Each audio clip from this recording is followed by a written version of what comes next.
Mirá vos yo. Mirá. Ok.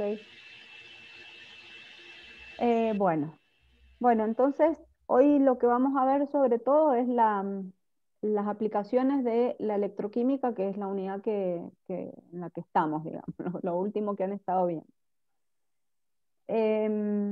Y les dejé a propósito estas imágenes de COVID, porque sí, para comentarles que hoy 22 de abril es el Día de la Tierra.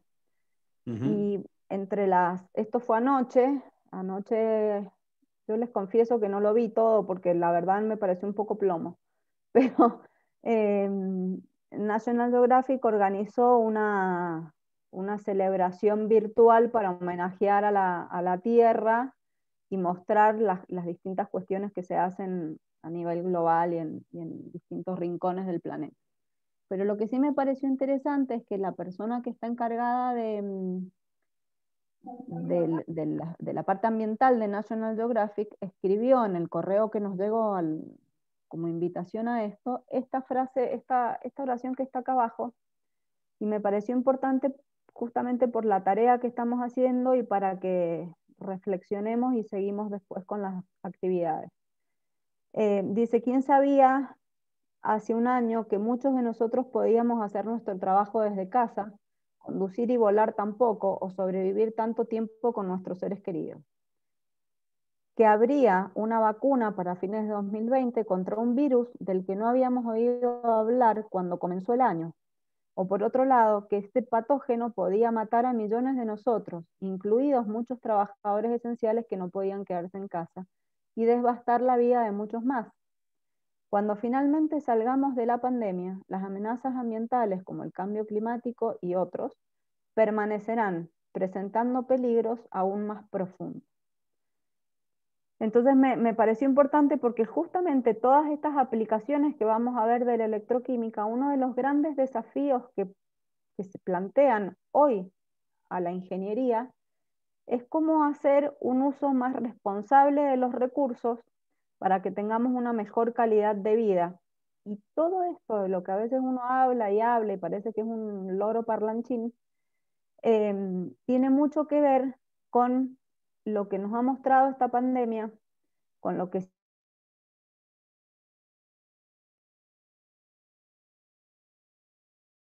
y posiblemente habrá muchas cosas que cambien, pero habrá otras que sigan igual o peor. Entonces, bueno, tengamos en cuenta que ustedes y nosotros somos profesionales o van a ser profesionales que estamos en formación permanente y que posiblemente a partir de ahora todos tengamos que incorporar en nuestros quehaceres profesionales temas de los que antes no se consideraban. Así que me pareció esto interesante y se los comparto y ustedes si quieren después lo buscan o entran y miran la actuación esta. Eh, Fue interesante. Bueno, vamos a la electroquímica y a las reacciones redox. Sabemos que existen reacciones que tienen asociados fenómenos eléctricos y también aquellas que se dan como consecuencia de un fenómeno eléctrico. Entonces este tipo de reacciones presentan una transformación de energía química a energía eléctrica o viceversa. Las transformaciones son posibles gracias a qué? Gracias a que en la naturaleza de estas reacciones que presentan la posibilidad de intercambio de electrones, conocidas como reacciones redox o de óxido-reducción, en las cuales una sustancia sufre la oxidación, otra sufre la reducción y se produce un intercambio de electrones.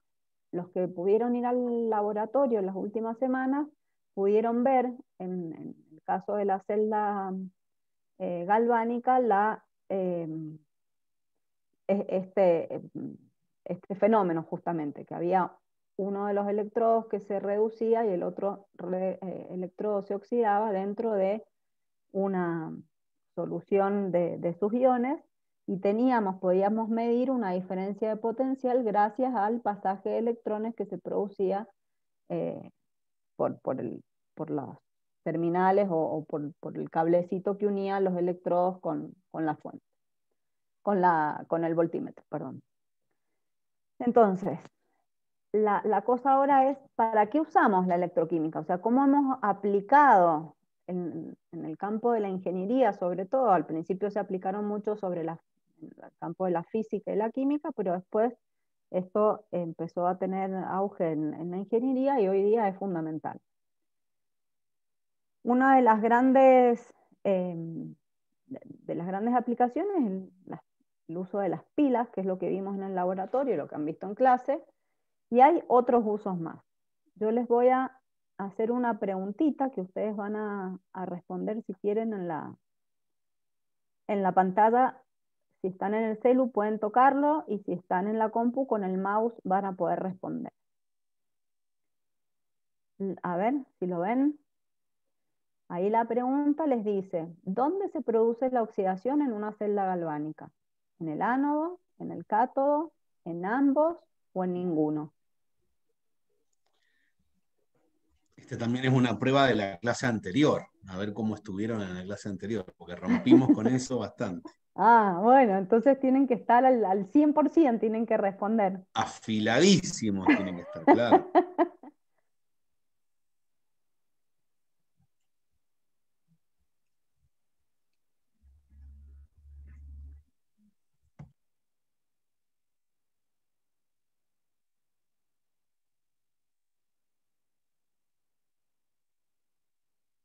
¿Todas la ven bien? ¿Alguien tiene problemas para verla? Yo ya seleccioné y desapareció, ya está, no veo Claro, nada. sí. Una vez que votan, ¡pum!, sale. A mí me Listo, va perfecto. avisando cuántos más van votando y yo ya les muestro el resultado. Cuando terminen todos o la mayoría, frenamos esto y...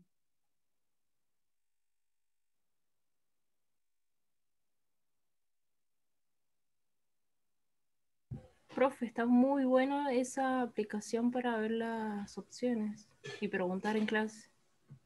Es Es la el de Zoom, ¿o Zoom. no? Ajá, la trae Zoom. Hoy les tienen varias de estas, así que se van a, se van a hartar, me parece. Claro, es que nunca las vi, pero me parece perfecto porque muchos chicos no se atreven a hablar, entonces, bueno, ahí pueden participar. Tenés razón, es una buena forma de que puedan responder.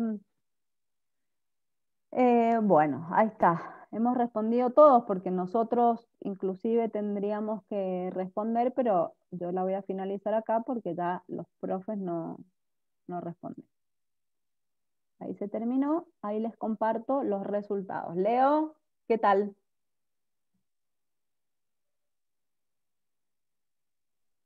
¿Los ven? Un espectáculo. Sí, Sí, se ve. bien. Bastante bien. Sí, profe. 100%, chicos, muy bien. Bueno, entonces, claro, justamente la oxidación se produce en el ánodo. Vamos a ver ahora qué tipos de pilas o baterías tenemos. Hay dos tipos. Yo iba a abrir una y les iba a mostrar un videito de cómo abríamos una pila. No lo pude hacer porque llegué muy sobre la hora, pero por ahí para la próxima clase lo hago y se lo subo al campus, así lo tienen y lo pueden ver. No lo hagan ustedes en sus casas. Tenemos las típicas pilas que se conocen como pilas alcalinas. Estas pilas eh, se conocen como pilas alcalinas porque tienen una solución alcalina también en su interior. O las pilas que, ahí se los puse justamente, que tienen el electrolito de hidróxido de potasio. O las pilas recargables, que la diferencia que tienen con las otras pilas que no son recargables es que la reacción que se produce es reversible. Entonces después nosotros podemos enchufar la, la pila a la corriente eléctrica o un tomacorrientes y volver a cargar, a que se carguen los distintos electrodos para poder volver a generar la energía. Entonces, en las pilas alcalinas tenemos, bueno, en todas las pilas tenemos un ánodo en donde se produce la semireacción de oxidación y en el cátodo la de reducción. Y acuérdense que teníamos que tener también una solución que nos permitiera, que bueno, nosotros en el laboratorio lo vimos como puente salino y en las clases teóricas también, y necesitamos esa solución eh, para que el circuito se cierre, para que se equilibren las cargas, y necesitamos también otra cosa más, que no se toquen los electrodos. Entonces, en estas pilas, si nosotros lo pudiéramos abrir, enseguida lo van a ver en el video, está, aunque parezca mentira, tenemos todo junto, el ánodo, el cátodo, la solución, el electrolito y los separadores para que no se toquen los electrodos. En las pilas recargables, por ejemplo, las de plomo ácido, que solían ser, y todavía también, las baterías de los autos, están las de níquel cadmio, que fueron de las primeras que aparecieron, como las de níquel metal hidruro, que las pueden ver así. Y después aparecieron las que son de iones de litio o de polímeros, las LiPo, pueden haber visto, que son de litio, iones litio y polímeros. Esto último, estas últimas baterías, tienen una importancia, o han tenido una importancia súper relevante en los últimos años, en todo lo que tiene que ver con electrónica. Es decir, ustedes saben que los teléfonos celulares, las notebooks, no sé, un montón de las tablets, un montón de dispositivos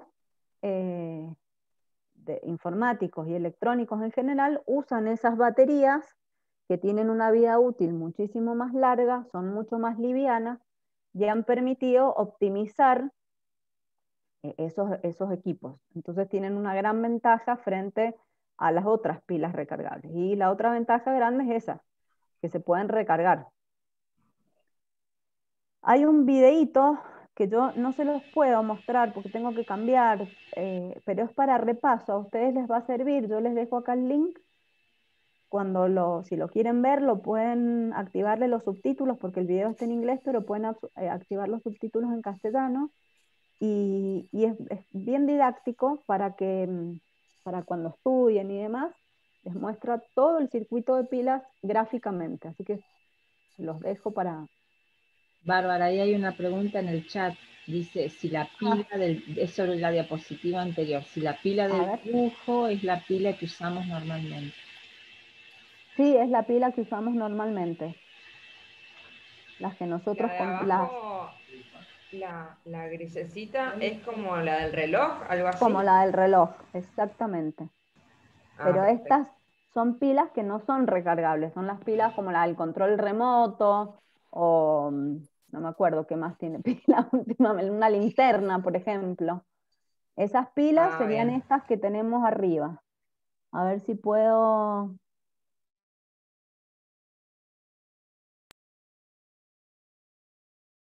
el cursor, si es que veo, porque no veo nada.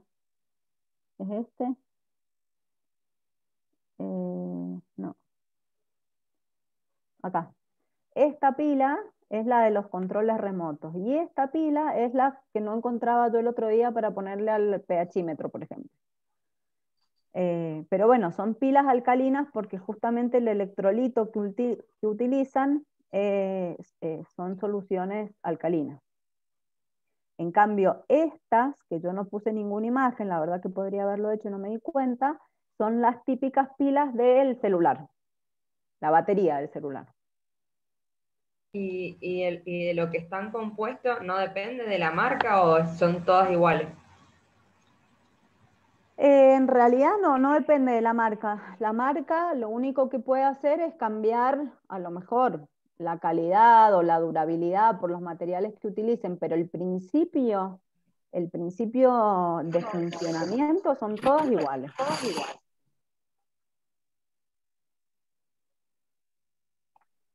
Bueno. A ver, acá tengo otra votación. Vamos a ver si puedo hacer que funcione, porque no sé si voy a poder.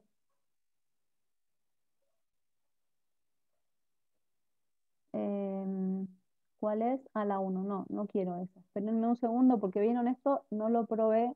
Ahí está, ahora sí.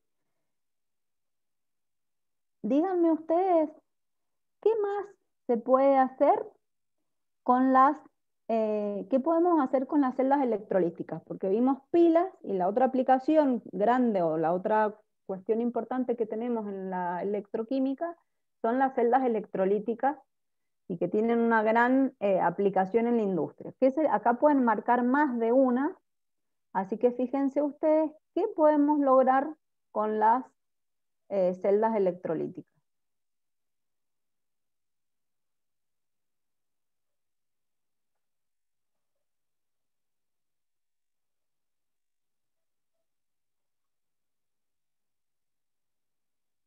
Recuerden que todas estas consultas son anónimas, así que no importa lo que respondan, no sé, o sea, sí importa, pero no se preocupen que sus nombres no van a aparecer. Yo no me entero quién ha respondido qué. O sea que no nos desaprueban por esto. No.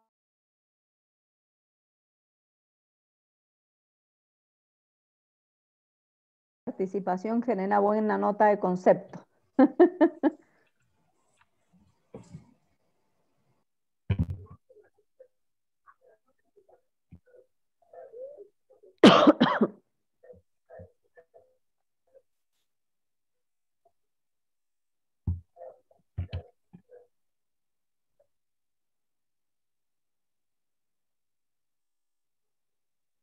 Eso que ronca, si escuchan, es mi perro, ¿saben? Me encanta También tenemos un acostarse roncador al cuando... lado. Uy, pero ronca. En esta casa todo el mundo ronca, parece. Acá también. El perro este no sé a quién imita. Bueno, voy a finalizar. Faltan algunos, pero así no perdemos tanto tiempo. Y les voy a mostrar los resultados. A ver. Ah, miren qué interesante lo que ha salido. La mayoría ha dicho baño de metales en joyería. Muy bien. Esa es una de las aplicaciones de las celdas electrolíticas. Leo, Gaby, ¿quieren ustedes hacer No, tranquila, la ¿No? estoy mirando, evolución? seguí nomás. Esa es la que te marca en un color diferente, la más Claro, votada. la que más tiene, La mayor. digamos, Ujú. la que más respondieron. Fíjate que 17 sobre 31 respuestas opinaron que baños de metales en joyería. Obtención de sustancias de alta pureza, sí, es correcto. Carga de baterías, acá esta y generación de energía eléctrica no serían correctas en la celda electrolítica. En realidad las celdas electrolíticas se utilizan para el refinado de metales, para obtención de sustancias de alta pureza, como por ejemplo el hidróxido de sodio y otras cosas más, ¿no? O como el baño de metales, ¿vieron cuando alguien se compra unos aritos y dice son bañados en oro, o son bañados en plata, o están electrocobreados? Bueno, ese baño de metal también se hace con una celda electrolítica. Pero la generación de energía eléctrica no, porque esto sería una pila, no una celda electrolítica. Y la carga de batería, y tampoco. En realidad, la celda electrolítica necesita que le demos energía para que pueda funcionar. Bueno, muy bien. Vamos a seguir con la presentación, si es que logro avanzar. Ahí está. Bueno, justamente uno de los temas que vamos a ver es la síntesis de obtención de metal, de la síntesis de obtención y refinación de metales. Bueno, yo acá les puse algunas ventajas y desventajas de la descomposición electrolítica para obtener metales. La ventaja, por un lado, es la alta pureza con la que se obtiene el producto final, y una de las desventajas es que está asociada a grandes costos de energía, consume mucha energía, y eso generalmente es un problema en muchos lugares del mundo, y bueno, se buscan siempre opciones o alternativas para que el consumo de energía, de optimizar los procesos para que el consumo de energía sea menor. Sin embargo, al final del último caso que vamos a ver, van a ver que frente a otra alternativa, esta termina siendo económicamente más positiva que el proceso que se utiliza en la actualidad, y por otro lado se obtiene un metal de una pureza aún mayor. Algunos ejemplos, bueno, la soda cáustica que se fabrica o se obtiene a partir de la electrólisis de solución de cloruro de sodio. sodio, solución acuosa de cloruro de sodio, o por ejemplo cuando utilizamos hornos eléctricos para obtener aluminio, magnesio, sodio y otros metales. Vamos a ver ahora un video sobre la obtención del aluminio. Lo que ustedes van a ver es la obtención del aluminio a partir del proceso Hall-Héroult, que consiste en la electrólisis de un óxido de aluminio, que en este caso van a utilizar bauxita, y se disuelve en una mezcla de sales fundidas y se hace, eso se conoce como electrolito. Esa mezcla se mantiene permanentemente en un estado líquido, entonces se necesita elevada temperatura para poder tener estos minerales en estado líquido. Es el proceso que se realiza o que se lleva a cabo acá en la Argentina en la fábrica Aluar. Si no conocen la fábrica Aluar, pueden googlearla y tiene unos videos en los cuales ustedes pueden incluso entrar y mirar, y la verdad que es muy interesante. Y si no, desde Google Earth también lo pueden hacer. Bueno, fíjense, la materia prima es la bauxita, que son óxidos de aluminio hidratados. Se obtiene un óxido, a partir de esta bauxita, se obtiene el óxido de aluminio, que es lo que se conoce como alúmina. Se separa con criolita, que la criolita es un complejo como los que vimos en la unidad 4, de aluminio, que es el hexafluoroaluminato 3 de sodio. Eso se hace pasar una corriente eléctrica, se produce la electrólisis y se obtiene un aluminio de altísima pureza. Se hacen lingotes generalmente, y esos lingotes y láminas, y esos lingotes, láminas y foil. El foil es como un papelito muy finito, que es típico del papel de aluminio de la cocina. Eso es lo que se lleva a distintos sitios, y entonces después uno puede hacer, no sé, ollas de aluminio, se pueden hacer ventanas, aberturas de aluminio, se pueden hacer, bueno, en la industria automotriz, en la industria de la construcción, en un montón de otros sectores se utiliza ese aluminio para hacer otros productos. Avísenme si se ve el video. No sé cómo sacar esta cosa, voy a poner el de siempre. Así, ahí está. Ahora les muestro, ahí. Si echan un vistazo a su alrededor... ¿Veis, se escucha? Sí. Ok. Encontrarán este metal maravilloso por todas partes, desde puertas a aviones. El aluminio tiene muchas aplicaciones porque es ligero, sólido y resistente a la corrosión y las grietas. La producción del aluminio es costosa, pero a la larga se ahorra dinero. El aluminio, tan utilizado hoy en día, es el elemento metálico más abundante en el mundo, pero no lo hay de forma aislada en la naturaleza. La fuente de aluminio más abundante que existe es la bauxita. La bauxita se extrae principalmente en los países tropicales y llega en barco hasta Quebec, al puerto de Lavallée. El átomo de aluminio de la bauxita está ligado a moléculas de oxígeno. Esos enlaces deben romperse con electrólisis para producir aluminio puro. La bauxita llega por tren a la fábrica, donde se triturará. A continuación, mediante una transformación química llamada proceso de Bayer, se extrae la alúmina, que posteriormente se calcinará para eliminar toda humedad. Estas son las instalaciones de reducción. Esta fábrica tiene 432 crisoles dentro de los... Freno. ¿Escucharon que dijo las instalaciones de reducción? ¿Por qué? Porque lo tenemos como óxido, entonces necesitamos que se reduzca a aluminio, ¿sí? cuales se aplica una potente corriente eléctrica para producir electrólisis. Una grúa vierte la alúmina en los crisoles. A continuación, la corriente eléctrica del ánodo colocado en la alúmina pasa a través de esta, que como vemos aquí, está en el fondo del crisol.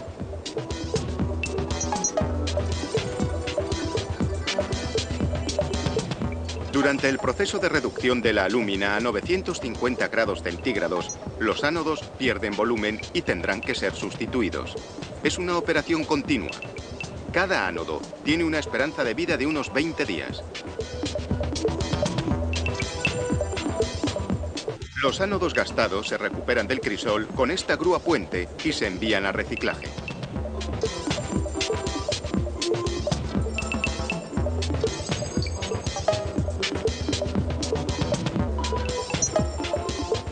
Se limpian las barras de aluminio que después serán reutilizadas.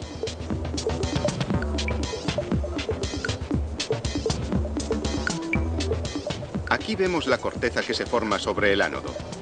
Cuando se sustituyen los ánodos, se recuperan las impurezas acumuladas en los crisoles.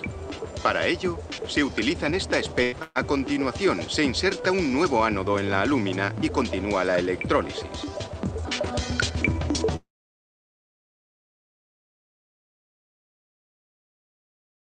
Como es más pesado, se acumula en el fondo del crisol, mientras que el oxígeno, unido al flúor, se libera en forma de gas que se extraerá y se tratará. El aluminio licuado permanece en el fondo del crisol. Hay que recuperarlo y verterlo en este enorme recipiente con un tubo. El tubo se mete en el fondo del crisol y mediante un sistema de vacío se extrae el aluminio fundido. El aluminio se recupera en muy poco tiempo. El aire del crisol se aspira con una tubería flexible manejada por un operario. Por último, se retira el tubo y la grúa puente arroja otra cantidad de alúmina en el crisol. Así, el proceso de fabricación del aluminio continúa ininterrumpidamente. Los crisoles llenos de aluminio fundido se transportan hasta la zona de moldeado. Su contenido se vierte en hornos de almacenaje de 60 toneladas de capacidad. La temperatura de estos hornos es muy alta y el aluminio fundido aguarda en ellos la fase de moldeado. Finalmente comienza el moldeado. El aluminio se moldea de forma semicontinua, verticalmente, produciendo lingotes y láminas, o se moldean directamente productos semiacabados. La refrigeración de las piezas se acelera rociándolas con agua. Los lingotes rectangulares grandes, que pueden pesar hasta 25 toneladas, pasarán a laminado en caliente y posteriormente se usarán en la fabricación de productos como el papel de aluminio. A partir de 4 o 5 toneladas de bauxita, se han producido 2 toneladas de alúmina, que a su vez producen 1 tonelada de aluminio.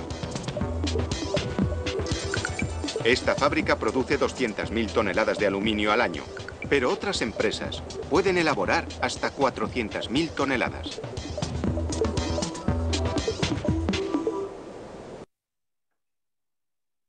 Bueno, interesante, ¿no? Mucha energía. Ahora les pregunto para... ¿Ah? Perdón, muy buena la pregunta. ¿De qué materiales enanos están preguntando? Ah, ¿y qué dijo? ¿De qué material era el ánodo?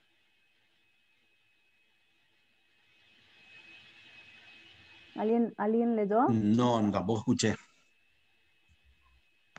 Qué buena pregunta. En un momento era el flúor, pero me parece que no. No es el ánodo de grafito. De grafito, es el que se sí. consume, claro. Claro, el flúor y el oxígeno se liberan como gases y eso se atrapan porque son justamente muy oxidantes. El oxígeno lo recuperan y el flúor también. Los ánodos, sí, yo creo que sí. Sí. De grafito. Es lo ánodos que de grafito, sí, se consumen. Sí, se gastan, que es lo que se va reemplazando. 20 días, cada 20 días tenían un reemplazo.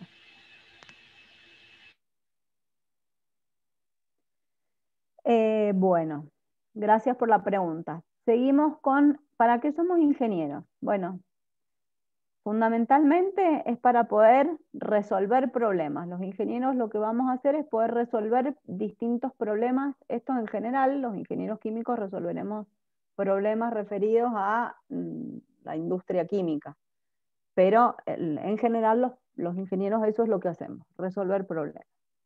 Entonces les voy a mostrar un primer problema que hace un tiempo atrás, en la década del 30, los autos, los primeros vehículos, se les daba arranque con una manivela. ¿Y qué pasaba después? Vamos a ver ahora el reemplazo. Miren.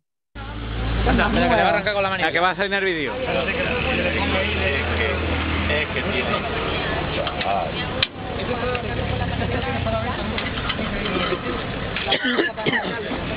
Por si nunca vieron cómo era. ¿Te cala? Te cala mucho. Para cambiar la rueda. ¿No ya? Sí. ¿No se te ha calado al venir para acá? No.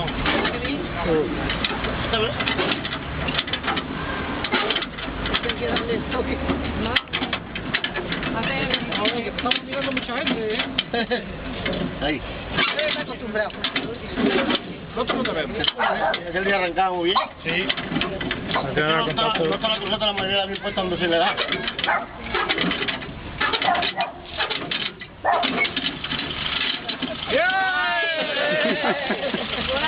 Qué velocidad hay que tenerlo para darle. Imagínense todas las mañanas saliendo a arrancar el auto así. Hoy nos parece inconcebible y sin embargo eso era lo común.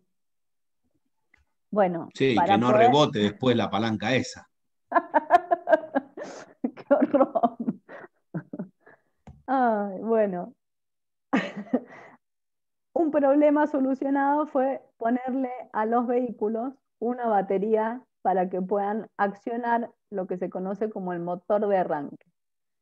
Entonces, la batería en realidad, la batería del auto, la función primordial que tiene es poder arrancar el motor, y después el que se ocupa de todo el resto de la parte eléctrica del vehículo es el alternador, que la función que tiene es de recargar la batería para que al día siguiente la podamos volver a usar cuando queremos arrancar al día siguiente o al rato o cuando sea. Y yo digo un auto, pero cualquier otro vehículo pasa más o menos lo mismo. Entonces, ¿qué es lo que pasa acá?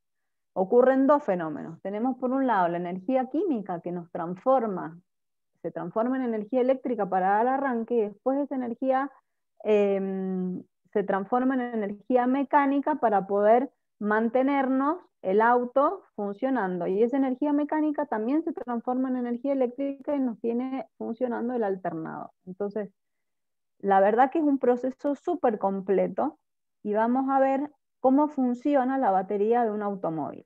Esto no voy a entrar en detalle, simplemente es para que ustedes lo tengan por escrito. Vamos a ver el videíto de la batería del auto. Es otro señor de España que habla, si no me equivoco, así que van a acostumbrarse a la tonada. Lo que sí tienen que tener en cuenta es que son los ánodos, el ánodo y el cátodo es de plomo y están en una solución, o en el electrolito es de ácido sulfúrico y agua, una solución acuosa de ácido sulfúrico.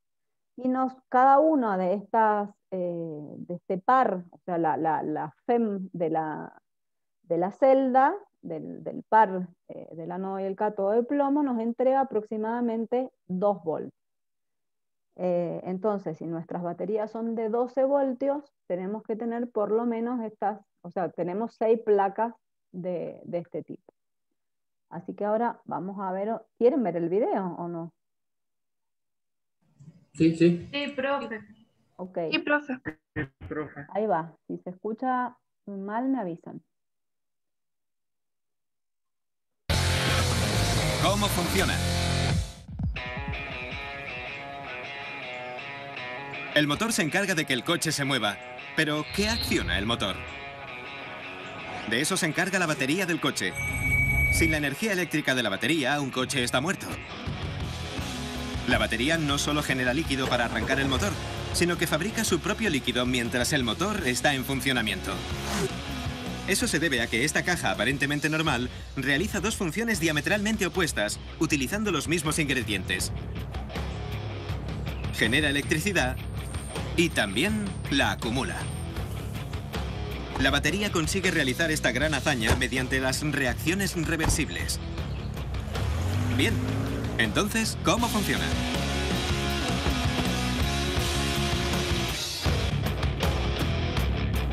Las baterías de los coches tienen un terminal positivo y otro negativo, que están conectados al coche y envían una corriente de electrones para poner en funcionamiento los limpiaparabrisas, los faros, la radio, el aire acondicionado y, lo más importante, el motor de arranque. Dentro de una batería hay 6 unidades que producen energía y se denominan celdas. Cada una de estas celdas tiene 2 sets de electrodos. Están formadas por 8 placas metálicas superpuestas. En cada celda hay un total de 16. Todas juntas, las placas forman un bloque de rejilla compacto, y cuanto más superficie tenga el bloque en total, más energía generará. Al superponer las placas, la caja de la batería es lo bastante pequeña como para meterla debajo del capó. Las rejillas positivas, cubiertas de óxido de plomo, introducen los electrones. Las negativas, cubiertas de plomo, los liberan.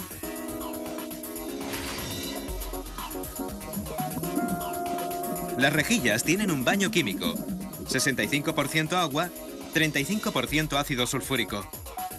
Se trata de un líquido volátil, y si no tienes cuidado, una sola gota puede traspasarte la ropa y quemarte la piel.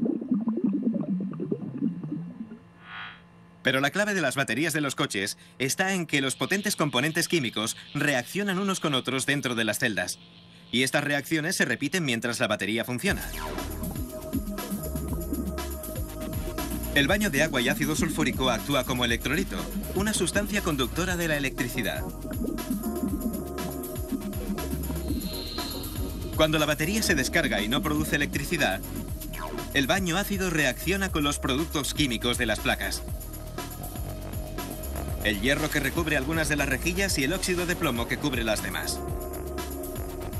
Al recibir el baño de electrolito, se liberan unas partículas denominadas electrones, y cuando empiezan a correr entre las rejillas, crean electricidad. Cuando los electrones se mueven en las placas positivas de la primera celda y huyen de las negativas, producen 2 voltios de electricidad. El plomo y el óxido de plomo que recubren los electrodos se transforman químicamente, y cuando los electrones de la primera celda pasan a la segunda, producen otros 2 voltios. Y eso supone un total de 4 voltios, antes de pasar a la siguiente celda y a la siguiente. Cuando los electrones salen de la sexta celda, han conseguido un voltaje de 12. Y eso es una batería cargada con suficiente potencia para encender el motor de arranque y el motor. Una vez que se ha experimentado la batería para arrancar el motor, el combustible toma el relevo y hace que el motor siga funcionando. Y el alternador es ahora el encargado de la electricidad. Entonces, llega el momento de que la batería vuelva a exprimir su zumo, ya que se recarga con reacciones reversibles. Los electrones provienen del alternador del coche, entran en la batería a través de las rejillas negativas de las celdas y salen por las positivas. Los productos químicos que hay en la rejilla vuelven a su estado normal y la batería está recargada y lista para crear otros 12 voltios de electricidad. Bueno, a no ser que te dejes las luces del coche encendidas durante toda la noche. En ese caso, las reacciones químicas solo se mueven en una dirección y descargan la batería, sin ofrecerle la oportunidad de recargarse. Y como es obvio, el resultado de eso es que la batería se muere. Para ser eficaces, las reacciones químicas tienen que ser reversibles. Las que se producen en el corazón de la batería generan la electricidad necesaria para arrancar el motor. Pero una vez que este está encendido, las reacciones químicas se revierten. Así que las baterías de los coches no solo generan electricidad, sino que también la acumulan. Es una forma muy inteligente de utilizar las reacciones reversibles. Bueno, ¿qué tal? ¿Quedó claro? ¿Cómo no funciona la batería de un auto?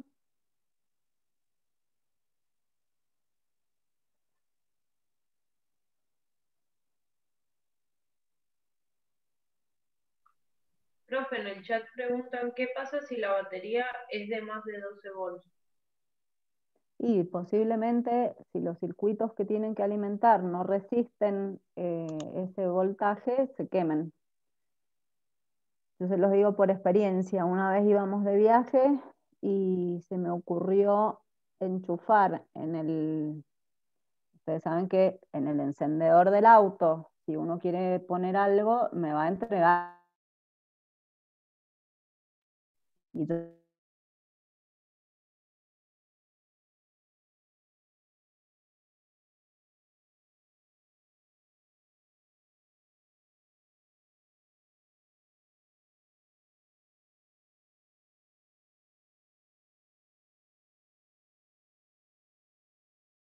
eso pensaba yo. No, necesita 5. Y yo lo enchufé a 12. Y por celular. No sirvió nunca más. Las de la compu tienen 19. Claro, tienen que fijarse, es decir, que no podría una batería de más para lo que está diseñado. Yo creo que no soy experta en automotores, ni mucho menos, tal vez los varones saben más que yo seguro. Tienen que tener un fusible, algo, para que justamente evitar que pase eso, ¿no? Pero está calculado y está diseñado para que se alimente con 12 voltios, no más.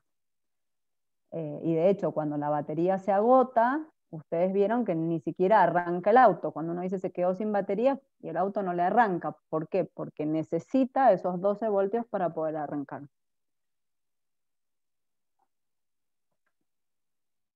Es así, todos los equipos en un auto tienen 12 volts y si alguno necesita más, necesita un transformador, como dice ahí Camila, exactamente.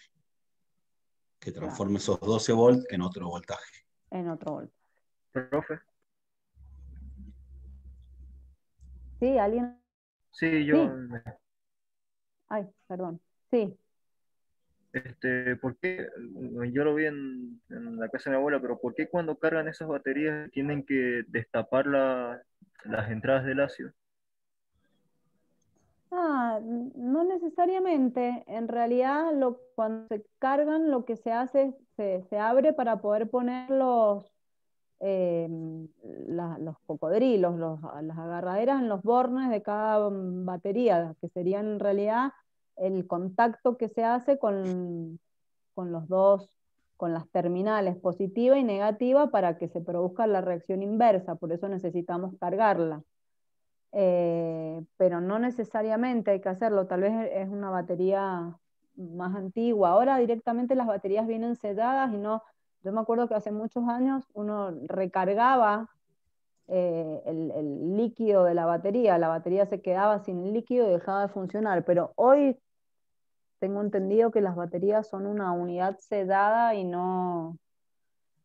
eso no es necesario hacerlo más. Pero si quieren lo consulto. Ah, bien. Bueno, yo también voy a preguntar por qué. Bueno, muchas gracias, profe. Me parece bien.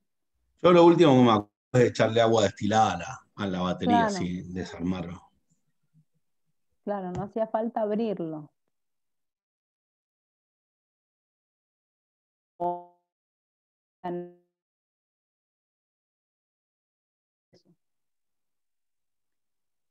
Bueno, esto simplemente es para que ustedes lo tengan. Cuando ven así algún dibujo o algo, es para que les quede.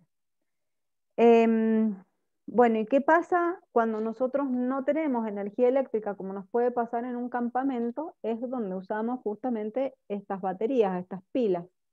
Si no tenemos energía eléctrica, podemos abastecernos del suministro eléctrico a partir, o de luz por lo menos, a partir de una pila. Acá dice que hay otra votación, así que voy a buscar la votación.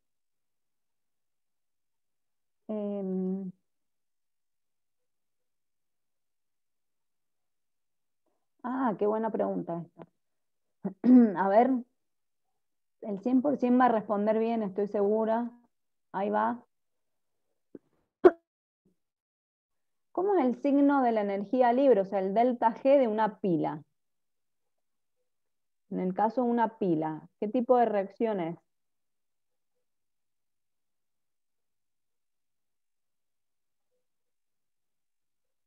Ya no da el 100%.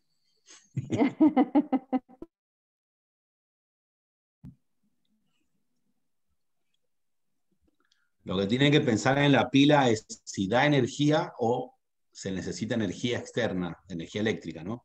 Y ahí se van a dar cuenta del delta G.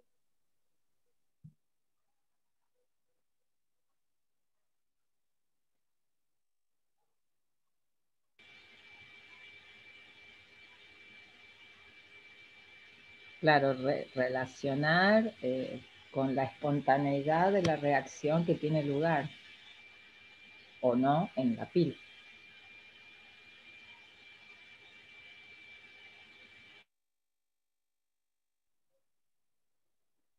Bueno, se han quedado calladitos, así que voy a finalizar. Ahí están viendo el resultado. Si lo comparto así, lo ven de otra manera. La mayoría dijo negativo, pero una mayoría media pequeña. Es negativo en realidad el delta G. ¿Por qué? Porque la reacción es... ¿Cómo es la reacción? Espontánea. Espontánea, exactamente. Nos entrega energía.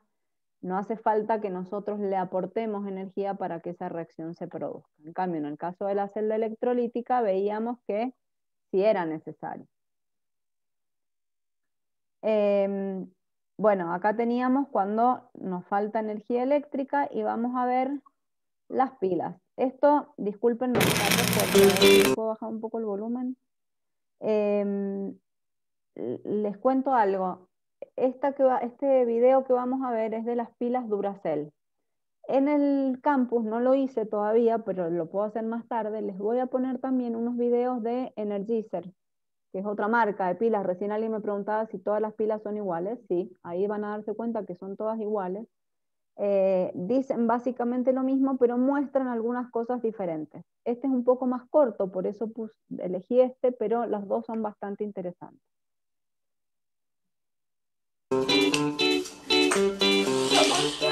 The alkaline battery has powered our toys, torches and gadgets for over half a century.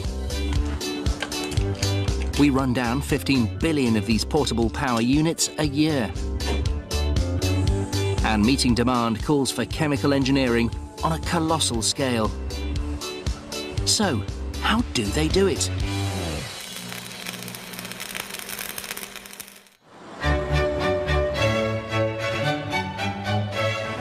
R-Shot, winner of a competition to find the smartest place in Flanders.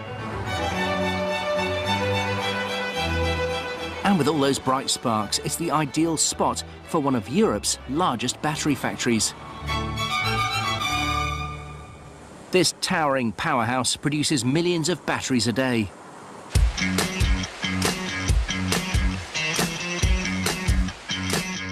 Alessandro Volta invented the battery in 1800, and the fundamentals have barely changed. Modern alkaline batteries produce electricity when two electrodes immersed in an alkaline electrolyte solution react together. The neat thing is, this only happens when we put them in a device and switch it on. Completing a circuit triggers the chemical reaction between the electrodes, releasing a stream of electrons that leave the battery, creating an electrical current. The first problem is delivering that power to your gadget. The solution is a nail. But not just any nail. This current collector is the heart of the battery. Mark cuts 4 centimetre lengths from a 40-kilometre roll of brass wire. Brass is a good conductor because of its high copper content. But the brass could still be contaminated with tiny amounts of oil and dirt, so Mark tumbles the wire in sand until it's spotless. De bramen moeten er allemaal af zijn en volledig ontvet. Met goede kwaliteit slaag je altijd de nagel op de kop. Mark may have hit the nail on the head, but it's down to a capping machine to fit the head on the nail, welding a nickel-plated steel cap on every one.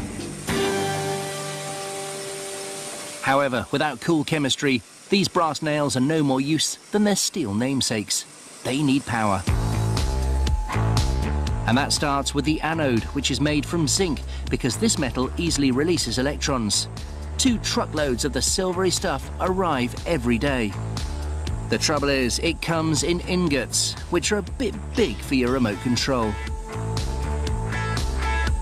To break the zinc down to size, a robotic arm feeds the 25-kilogram ingots into an electric furnace. Then a conveyor adds top-secret performance enhancers. Next, a special silo spins the molten zinc into powder, which is added to a gel so it's ready for the battery.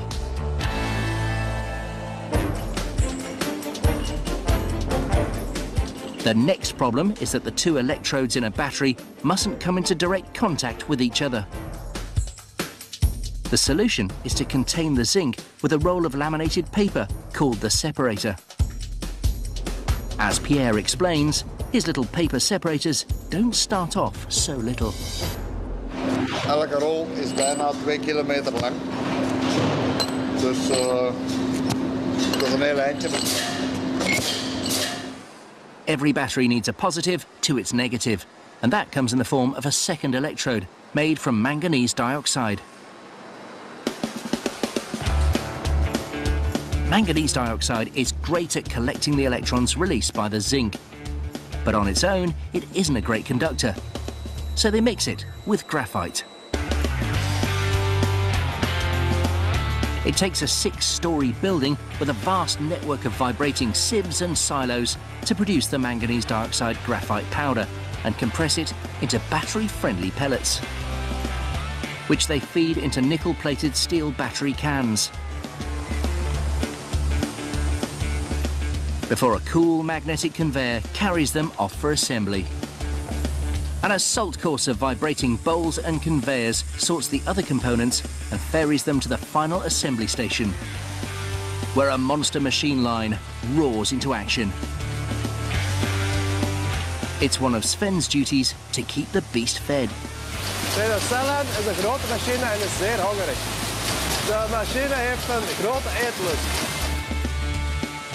As the cans join the line, a machine in the separator, followed by a small amount of alkaline electrolyte solution. The conveyor then snakes to allow time for the liquid electrolyte to settle. Nozzles add the zinc gel. And with the current collecting nail in place, a high-speed capping machine seals every battery. The lightning-fast line assembles millions every day.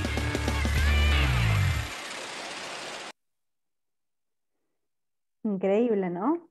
Cómo se hacen las pilas que uno ni se imagina.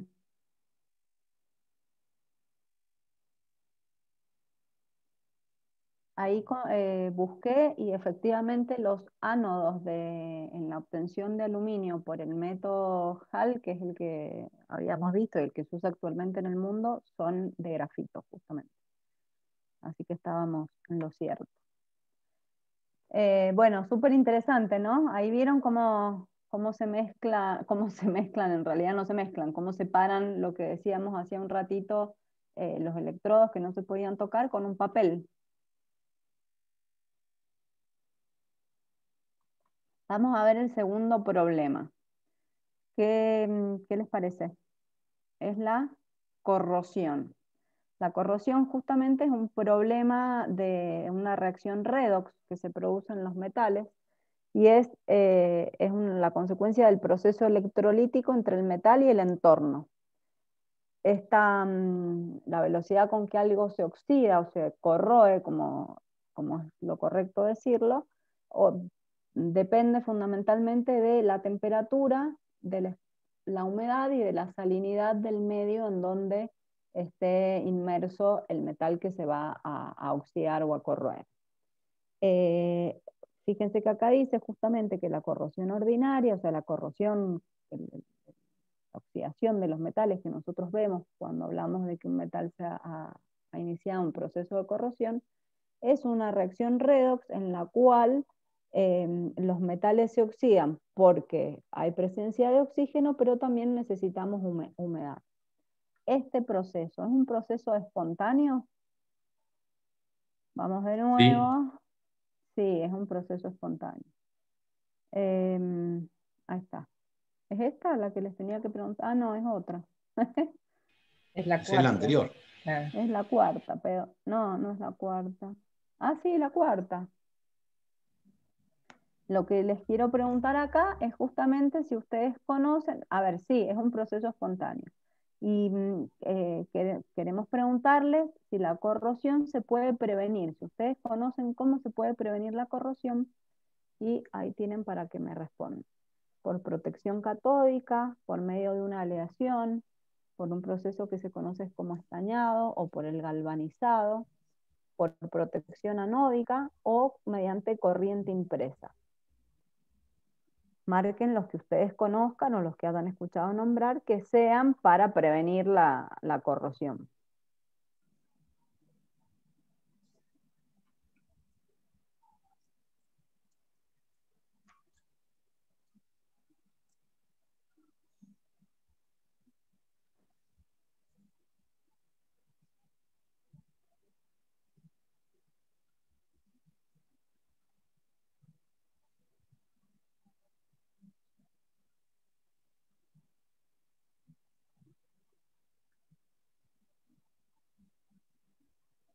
Les aviso que nos queda bastante por ver, así que voy a ir más rápido. Vamos a terminar más tarde de lo que pensábamos.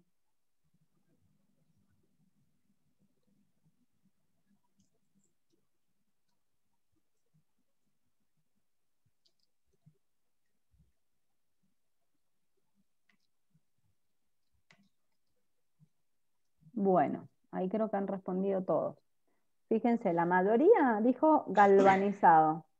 Están viendo, ¿no es cierto? No hace falta que yo comparta resultados, ¿o sí? Bueno, no sé. No, sí, se ve. Se ve, perfecto. Se ve, se ve. La mayoría respondió galvanizado, es correcto. Después, aleación, protección anódica, protección catódica, estañada, corriente impresa. Ahora vamos a ver algunas formas de combatir la corrosión o de prevenirla, y ustedes van a ver si las respuestas fueron realmente las que eligieron o hay otras que no correspondían.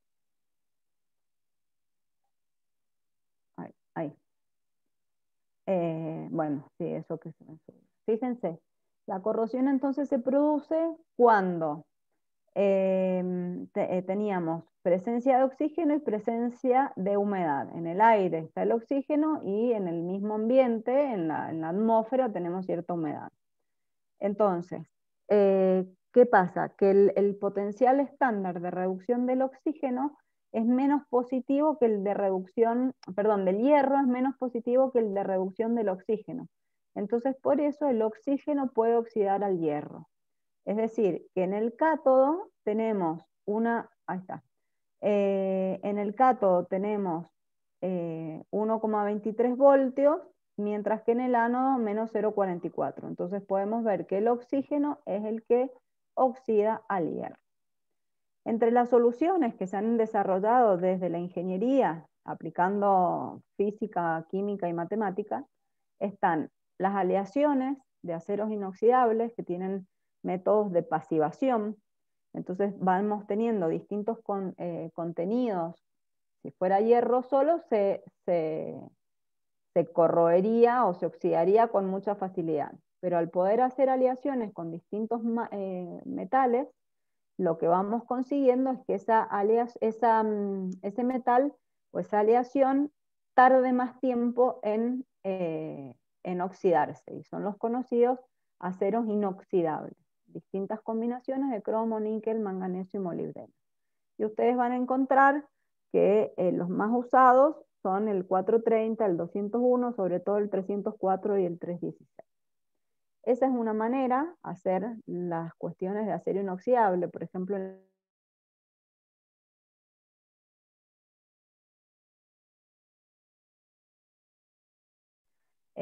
porque están expuestos justamente a humedad y a sustancias que favorecen la oxidación de los metales, se usan equipos de aceros inoxidables. Hacer cañerías, por ejemplo, para transportar agua o para transportar hidrocarburos o cualquier otro compuesto, otro líquido o pasta que tengamos que transportar, si lo tuviéramos que hacer de acero inoxidable sería realmente muy caro. Entonces lo que se hace generalmente es poder recubrirlos con alguna capa de pintura o con algún metal, como por ejemplo el estaño, por eso decía estañado, para proteger la superficie contra la corrosión si esa superficie va a estar, por ejemplo, enterrada, que va a tener contacto con la humedad y potencialmente con aire.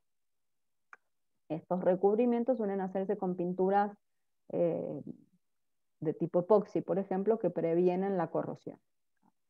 Después tenemos lo que se conoce como galvanizado, que ustedes pueden haber escuchado muchas veces hierro galvanizado, que lo que se hace es recubrirlo con zinc, y este zinc, fíjense qué pasa, cómo es el potencial de reducción del zinc, es más negativo que el del hierro. Entonces, cuanto más negativo es el potencial de reducción, más tendencia a la oxidación hay. Entonces lo que se evita es que se oxide el hierro, que es de lo que está hecho el material, o sea, es el material principal del objeto en cuestión. Y por otro lado, lo otro que se utiliza es lo que se conoce como ánodos de sacrificio, que la función fundamental que tienen es proteger al metal en cuestión frente a la corrosión, porque se lo convierte en un cátodo. Es decir, que transformamos el ánodo en cátodo. Se iba a oxidar antes, ponemos algo que se oxide primero y entonces lo convierte en cátodo. Eso se conoce como protección catódica. Recién habían puesto protección anódica y en realidad esto se conoce como protección catódica. Les voy a mostrar cómo es el proceso de galvanizado, que dijimos que era la cobertura con zinc. El otro es con estaño, el estañado. Este es peor todavía porque tiene una musiquita bastante molesta, pero es re lindo. A ver si puedo. Ahora no lo puedo poner por criticona.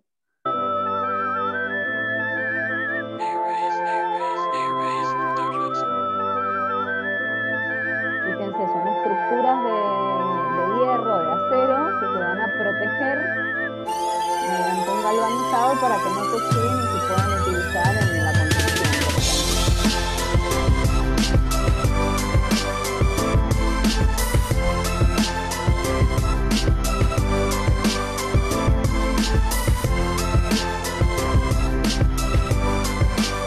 Música muy extraña de ellos.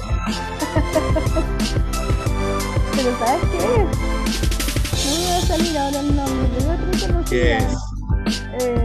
Me sale Sinéad O'Connor, pero no sé si era. Temazo, dice Ignacio. De los 90, 80, fin de los 80, principios de los 90. Qué horror que no se acuerde. Pero miren qué interesante cómo se hace, no solo esto, todo lo que implica.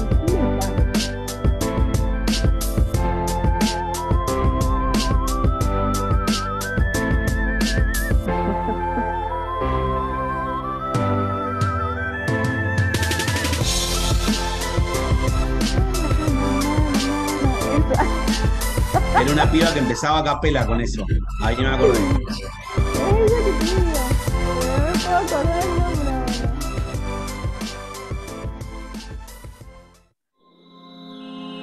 Bueno, ahí viene el galvanizado y acá viene la propaganda de la galvanizadora. Es interesante, realmente. A ver qué han puesto en el chat. Sí, le puedo bajar el volumen porque estaba re fuerte. Es que cada video tiene un volumen diferente. Bueno, y acá simplemente, esto no lo vamos a ver nosotros, pero simplemente para que ustedes tengan las distintas aplicaciones que tienen todos estos materiales, todas estas estructuras o materiales galvanizados. Fíjense que hay en infinidad de aplicaciones de la vida cotidiana y de la vida industrial. Y acá lo mismo, tienen distintos ánodos de sacrificio. Ay, perdón. Fíjense las formas, casi todos suelen ser de zinc o hay muchos de aluminio. El aluminio se utiliza mucho en las cubiertas de los barcos porque producen esta pasivación y se convierte en cátodo, entonces se ataca primero, digamos, al aluminio. Acá tienen un ejemplo de barcos donde se han puesto distintos ánodos de sacrificio. Vamos a ir rapidito porque quedan dos problemas más. Fíjense, para saneamiento ambiental y toxicología, o sea, todo lo que tiene que ver con toxicología y ecotoxicología, ustedes han escuchado seguramente que las pilas tienen grandes impactos sobre el medio ambiente, sobre el ambiente. Por un lado hay metales pesados, por otro lado hay ácidos, por otro lado tenemos bases fuertes y por otro lado tenemos gases explosivos. Entonces, el tratamiento de estos elementos que son tan útiles y tan necesarios y que usamos permanentemente y que sin ellos hoy creo que nadie podría subsistir, una vez que se han utilizado hay que ver cómo se disponen, cómo se manejan, cómo es el manejo de esos residuos y de las partes que cada uno tiene. Fíjense que algunas de las propuestas que se hacen para que esto impacte lo menos posible es disminuir el uso de pilas y baterías y cambiarlas por pilas recargables o que duren más, que no tengamos que estar recambiándolas permanentemente. El uso de baterías de polvo o de gel, poder cuantificar y conocer los impactos y medir a ver si realmente están contribuyendo a un deterioro del ambiente o no. Analizar mecanismos de fin de vida, es decir, de tratamiento, una vez que se han dejado de utilizar, que sean menos dañinos de los que existen actualmente. Evaluar qué pasa con la alternativa de reciclaje y recuperación. Yo acá les puse que hay algunas normas vigentes, entonces uno tendría que nosotros sobre todo, que somos, ustedes están estudiando, otros ya estarán por ahí más cerca de ser técnicos químicos, y los que ya estamos recibidos tenemos más obligación de conocer estas cuestiones porque sabemos lo que puede ocurrir, sabemos lo que es un ácido, sabemos lo que es un metal pesado, sabemos lo que es una solución alcalina fuerte, sabemos lo que es un gas explosivo, y entonces tenemos una responsabilidad mayor que el que no conoce nada y lo hace a lo mejor por falta de conocimiento. Nosotros no. Así que yo les recomiendo que vayan instalando estos conceptos en ustedes, porque justamente como van a tener que hacer algún día los procesos eficientes o más eficientes para optimizar los recursos y las ganancias en una fábrica, también van a tener que posiblemente ser responsables con lo que va quedando en la industria química. Acá, no sé si yo les digo la verdad, está buenísimo, si quieren vemos un ratito, a mí me aburrió, por eso lo puse como imagen y les he puesto el link. No me aburrió, será que vi tantos videos que ya este fue uno de los últimos. Es buenísimo y la verdad que muestran como un desarrollo nacional que me parece fabuloso, y ojalá nosotros en nuestra planta piloto pudiéramos mostrar esto, o algo similar. Les voy a mostrar nada más para que veamos lo que ocurre en otras carreras, o sea, en otras facultades en ingeniería química. Lo podemos ir adelantando si se aburren, pero es una planta de reciclaje de pilas que hay en Buenos Aires, en un instituto, y está todavía a una escala muy pequeña. Pueden procesar creo que eran 100 pilas o una cosa así. Es muy poquito, pero están haciendo un trabajo muy bueno en cuanto a la solución de recuperación de pilas. Como ustedes me digan, hay como 3 videos más para ver. Queda algo de cobre y después los autos de celda de hidrógeno. Si tienen ganas, lo ponemos. No me acuerdo cuánto dura, y si no lo adelantamos. Salía que duraba 5 minutos, pero por mi parte está bien. Sí, veámoslo. Lo ponemos, porque la verdad que es muy interesante y se hace acá. Todo lo que hemos visto hasta ahora han sido videos de afuera. Este es Made in Argentina, y me parece que está bueno que también reconozcamos lo que se hace acá.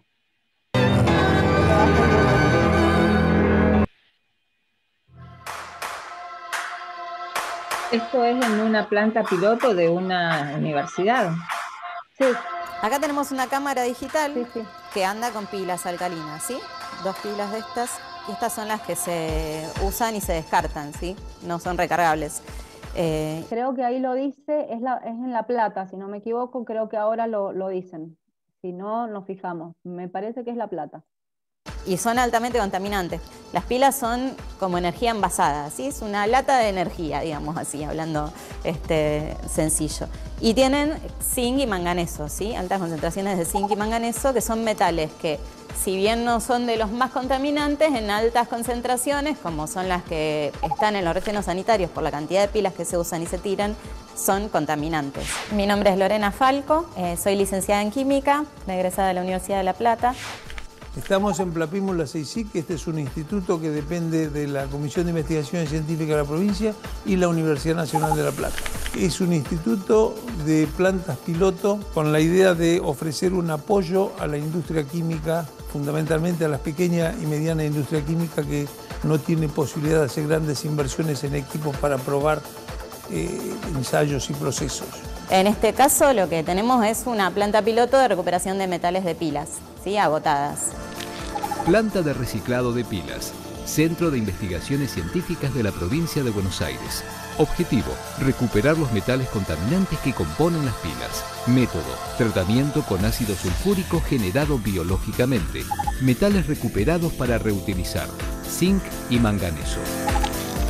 Las pilas primero se abren con una máquina cortadora de pilas, se les hace 2 tajos, se separa manualmente la carcasa, la parte externa metálica de la parte interna, y esto es lo que sería el barro interno, ¿sí? Lo blanco que se ve es una pasta de zinc, que no todas las pilas lo tienen, depende del tipo de pila, es distinto el zinc como está. En las alcalinas es así, en las comunes el zinc está en forma de chapa, ¿sí? Bueno, y lo negro, que es una mezcla de manganeso con carbón.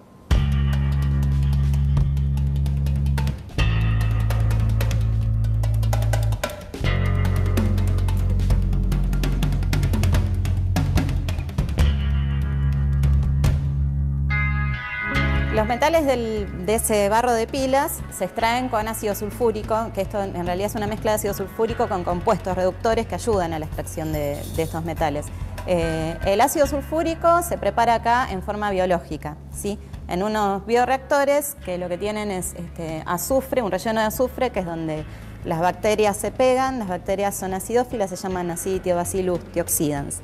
Las bacterias se pegan en el azufre y su metabolismo oxidan el azufre y producen ácido sulfúrico con politionatos, que son los compuestos reductores.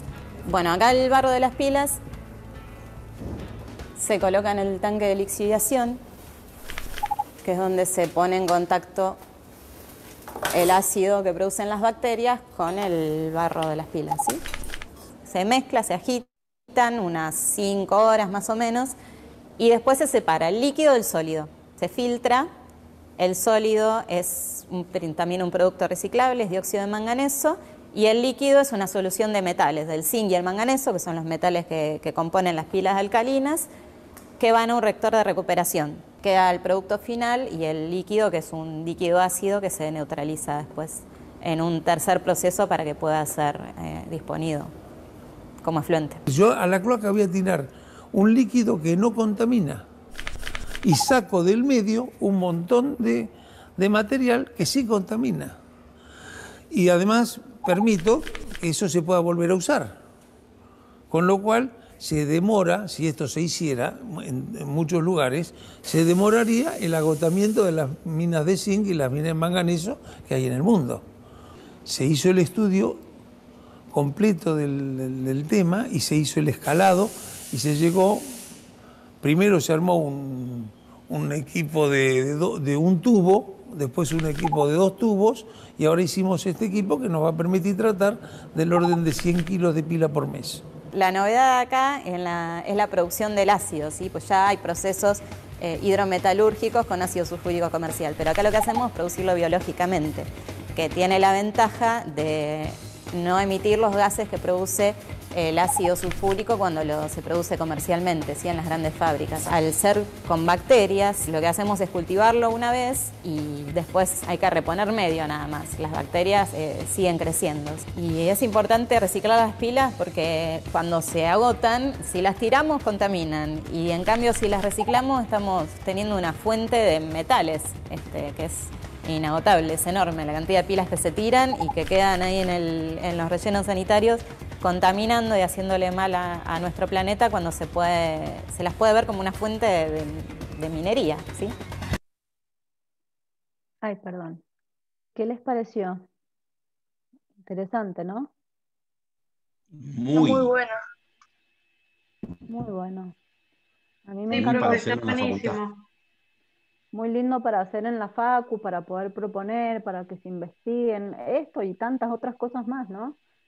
Yo siempre les cuento que no en química inorgánica, en realidad lo cuento más en la otra materia porque es más acorde a lo que hago, pero hace mucho tiempo doy un curso en el Instituto Argentino del Envase y generalmente cuando iba presencial nos llevaban a SEAMSE, que es el relleno sanitario donde se disponen los residuos de 5 municipios de Buenos Aires. lo tienen que haber escuchado, hay varios SEAMSES.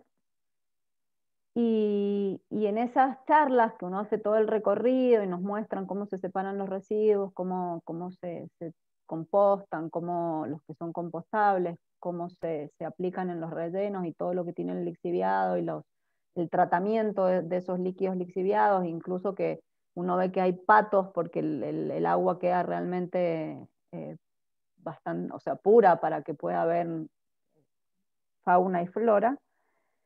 Y casi siempre preguntamos, los chicos que van, que son chicos no, son gente adulta que está haciendo un posgrado en realidad, pero que serían los estudiantes, siempre dicen, ¿y las pilas qué pasa?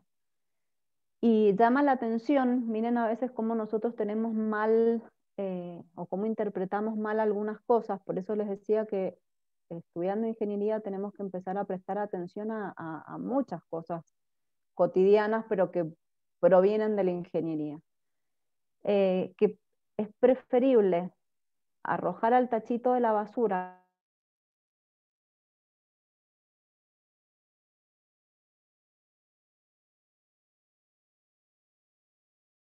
dice, una pila cada tanto nosotros la podemos procesar, porque imagínense que viene una pila cada tanto de millones de familias de muchos municipios, entonces no es una pila cada tanto, son millones de pilas. Pero si vienen millones de botellas llenas de pilas que millones de personas han juntado un montón de tiempo, es mucho más difícil el tratamiento. Entonces, cosas que a veces uno hace pensando que las está haciendo muy bien, no siempre está tan bien. Lo mismo pasaba con las botellas de amor. ¿Se acuerdan esas botellas que se llenan de papelitos y no sé cuánto para hacer después ladrillos? Está muy bueno, pero solo y nada más sirve para eso. Si uno quiere después hacer un reciclado de esas botellas, esa botella llena de cositas ya no sirve porque las máquinas que se utilizan y los equipos que hay no pueden procesar, están pensados para procesar el material de la botella, pero no para todo lo otro que uno le pone. Entonces, es súper importante que vayamos entendiendo estas cuestiones, sobre todo en los materiales, en la pureza, en la forma de tratarlos. Bueno, lo que hablábamos recién, no quiero ser pesada. Sí, pero aparte nos mandan un mensaje equivocado, porque por ahí los gobiernos hacen programas donde van juntando pilas dentro de recipientes, como decías vos, y si bien están dentro de un plástico que se va a degradar de acá a mucho tiempo, hoy quizás es una solución, digamos, la disposición a no tener una planta acá en Mendoza, por ejemplo, Claro. pero cuando se degrade ese plástico, todo ese material contaminante que hay adentro va a tener un foco mucho más importante, porque van a haber muchísimas más pilas allá adentro. Y nos lo venden Claro. como algo realmente ecológico, nos dicen, no, bueno, este municipio es verde, cuando en realidad lo verde sería realmente volver todo ese metal y todos los componentes que tiene, volverlo al sistema, usándolo en otras cosas, y no acopiando dentro de una botella. Entonces, el mensaje, como decís vos, está cortado a la mitad y pareciera que lo verde sería juntar dentro de una botella, cuando no, habría que reciclarlo todo eso. Habría, sí, que reciclarlo, que usar menos pilas, que usar pilas recargables, que tratar de encontrar otros mecanismos que ayuden a eso, a que la regeneración sea más lenta, o sea, que se va a producir y que el suelo o el agua donde van a terminar esos lixiviados, por ejemplo, tengan tiempo de recuperarse. Si nosotros, tal cual lo que vos decís, ponemos un foco de pilas, y bueno, eso va a ser seguramente más dañino que si vamos tomando mientras tanto otras medidas. Pero bueno, son todas cosas en las que podemos ir analizando y que posiblemente ustedes se encuentren con estos desafíos, porque va todo avanzando. Bueno, esto es más de lo que hemos hablado. Profe, Sí. perdone, en el chat le Sí, sí. preguntaron si es igual de eficiente el ácido fabricado industrialmente que el biológico. Yo tengo entendido que sí. No sé, Gabriela, si tenés alguna otra. Lo que pasa que, ¿saben cuál es el problema? La escala. A grandes escalas, cuando veamos azufre en las próximas unidades, ustedes van a ver la producción es la sustancia o el compuesto que más se produce en el mundo. O sea, no hay nada que se produzca más que ácido sulfúrico. Es lo que más se produce en todo el mundo. Sí, es Entonces, cierto.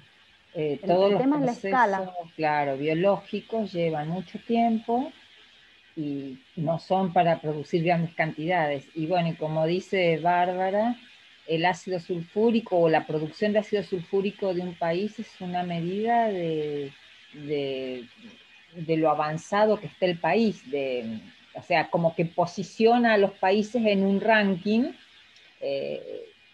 o sea, en función de la producción anual de ácido sulfúrico que tienen.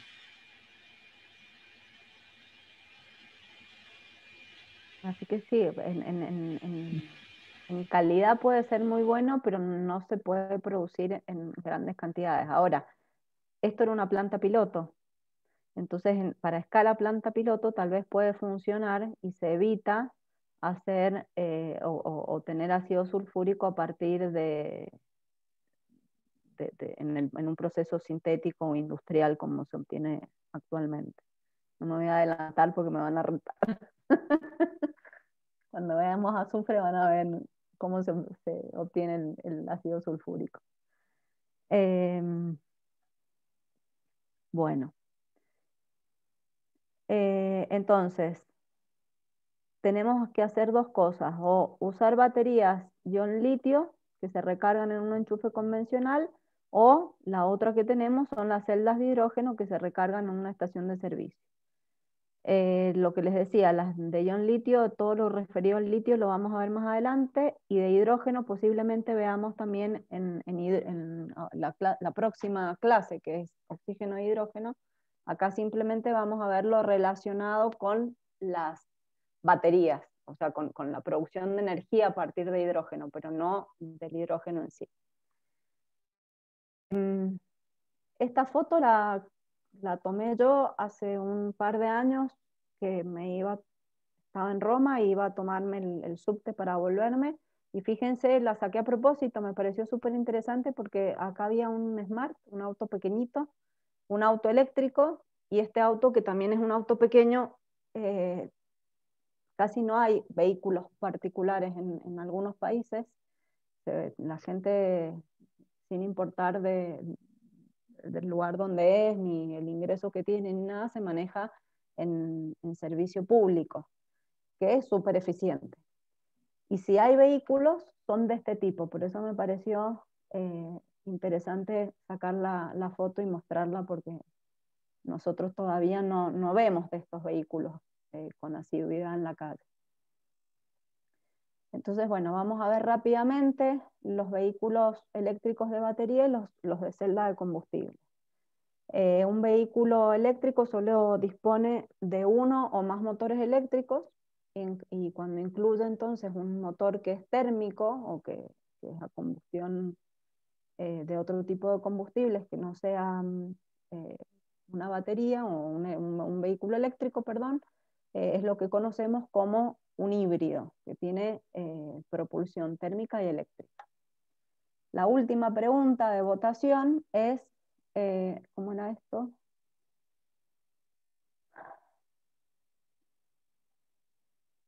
No. Así, yo tengo que cortar acá y puedo ir a la pregunta 5, que no sé si es esta o la otra. Ahí está. ¿Saben ustedes cómo funciona un auto con celda de hidrógeno?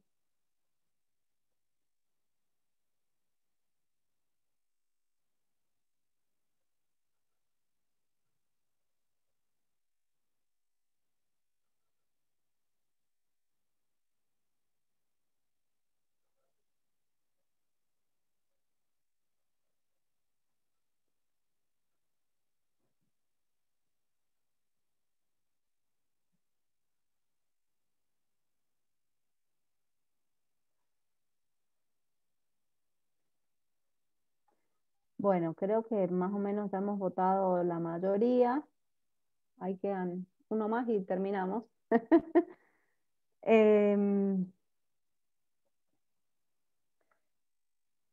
Más o menos me faltó la O, no, o sí, nadie. Bueno, yo les cuento, les voy a decir la verdad, yo por lo menos tampoco sé tanto de esto.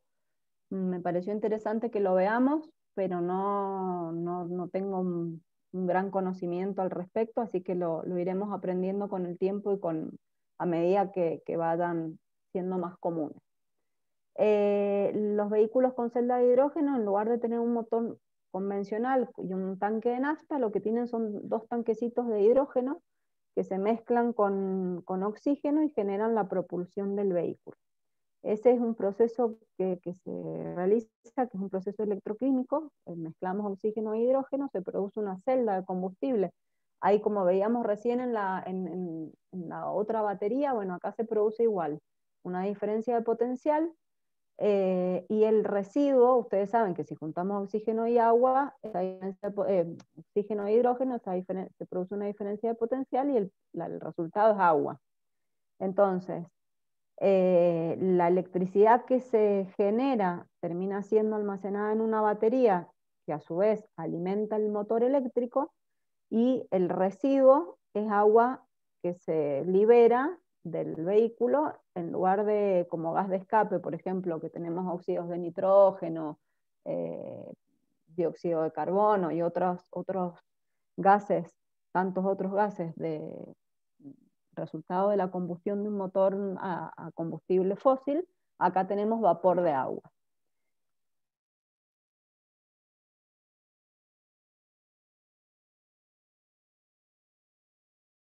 Les voy a aclarar una cosa, el vapor de agua también es un gas de efecto invernadero, pero tiene una connotación mucho más benigna que otros gases de efecto invernadero.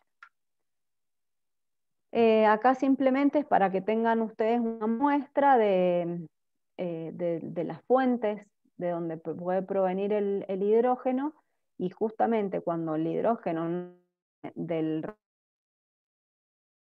de combustibles fósiles, sino que viene a partir de la electrólisis del agua y se hace con energías renovables, este hidrógeno es mucho más limpio y con menos impacto ambiental que si proveniera, ¿cómo se dice? Bueno, si proviene de fuentes de hidrocarburos. Espérenme un segundo que le abro la puerta al perro que quiere salir y ahí vengo.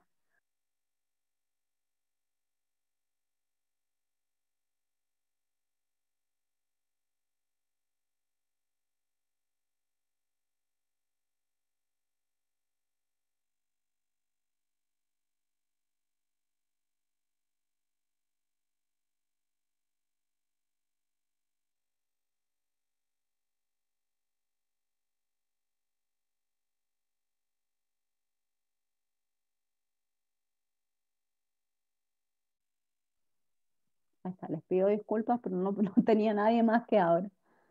Profe, en el chat Sí. le preguntaron si puede ser peligroso por ser inflamable. En realidad, en la manera que está tratado, no correría riesgo, o sea, sí, siempre. Los vehículos ya vamos a ver que hay solamente dos marcas que están homologadas para porque justamente pasan por una cantidad de control y de acción que su uso en las calles, ¿no? Que salgan al mercado en el momento, y desde hace unos cuantos años la tecnología no han sido, muchos no han pasado esa verificación y no están disponibles. Hay solamente dos marcas en dos modelos de vehículos que están aptas para circular. Así que hay algunos que son peligrosos todavía. Bueno, fíjense, tenemos dos casos: combustión interna con hidrógeno o celda de hidrógeno. Nosotros vamos a ver los de celda de hidrógeno, que son los que nos interesan porque estamos viendo estos otros usan como combustible el hidrógeno. Pues tenemos otra cuestión, que son los autos que tienen una batería de ion litio o otro tipo de batería que se recargan directamente, y uno los enchufa y los carga.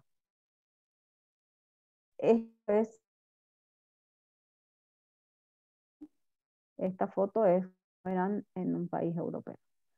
Pero, y esto que les muestro acá es, ya sé, Esto lo busqué porque yo lo había visto y perdí las fotos que había sacado, y entonces lo busqué, me acordaba dónde lo vi, lo pude buscar en Google Earth. Y fíjense que está el estacionamiento para los autos eléctricos y que las estaciones de carga en la calle. Entonces es una prioridad que se le da, no puede estacionarse acá un auto que quiera estacionar. Porque a lo que voy con esto es que es toda hacer este cambio implica toda una política de cambio, no solamente decir compremos autos eléctricos que va a estar todo bien y qué sé yo. Pueden entrar simplemente para que ustedes se fijen de los autos híbridos que tenemos acá en Argentina. Hay información que ustedes pueden fijarse si quieren saber más del asunto. Esto es una propaganda. Mirai. Vamos a bajar.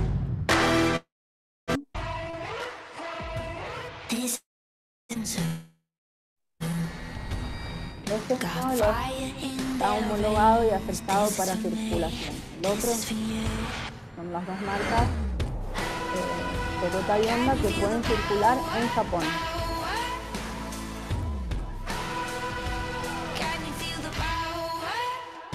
Toyota, let's go places. Y acá tienen cómo es el funcionamiento. Lo que nos aclara justamente es que en este video se va a ver un determinado vehículo que es el que está el que se permite circular, en este caso el de Japón, acá no, nosotros no tenemos todavía.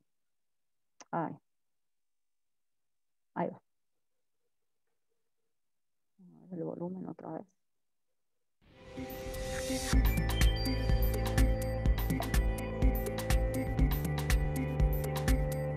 Introducing Toyota's revolutionary new fuel cell system for the FCV. The FCV's fuel cell generates... Pero en realidad lo van es todo gráfico, así que lo van a entender. El que no sepa inglés va a darse cuenta lo mismo lo que está diciendo. Power, which is created from hydrogen and oxygen.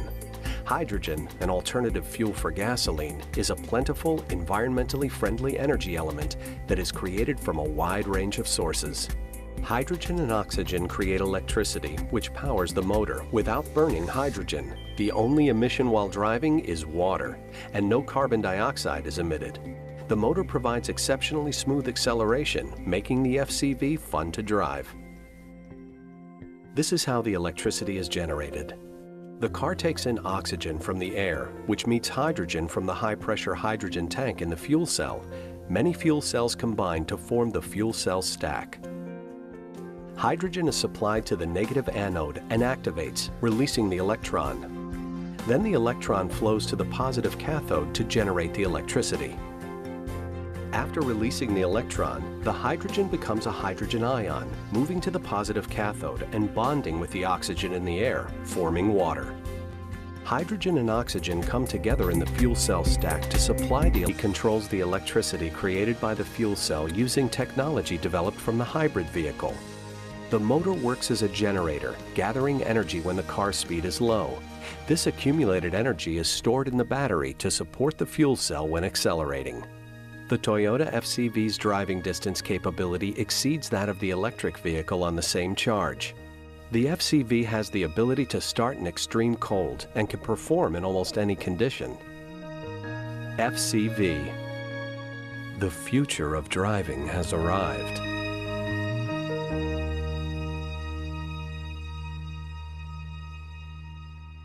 Bueno, más propaganda, pero está bueno para que lo vean. Pueden buscar ustedes más información y averiguar, y si no, cuando veamos hidrógeno podemos hacer, si a ustedes les interesa y les gusta esto, podemos